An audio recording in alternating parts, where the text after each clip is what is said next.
Maradyaw na hapon mga Surigao nun, update na to kuman sa to panahon. Ang ato padagat kuman normal ra di kadadag kun bayod. Alas 3 sa hapon November 3 mga kaigsunan mga Surigao nun, uyan diri sa Surigao. Ato makita ang dagat mga kaigsunan, di karadyaw dako, di karadyaw bayod.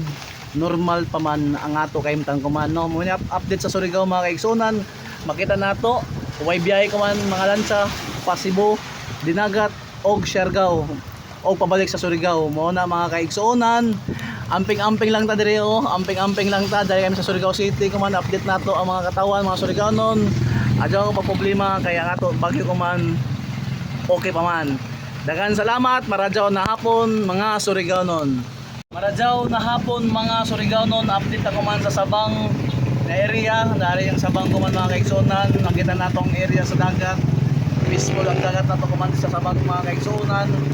O lubog-lubog ang dagat, gumikan gikan sa bukid ang mga gikan sa bukid na tubig mukari sa dagat mga kaigsunan. Matundubog ang dagat ato makita ang bayod normal gyapon. Alas 5 sa hapon sa November 3 dali ta kuman update sa mga bagyo diri sa Surigao. Mangita ta og mga view na mga makita nato mga kaigsunan mga Surigao noon. Mao na mga kaigsunan, ato liko ang kamera. Iliko dito, iliko ang kamera para makita sa nila.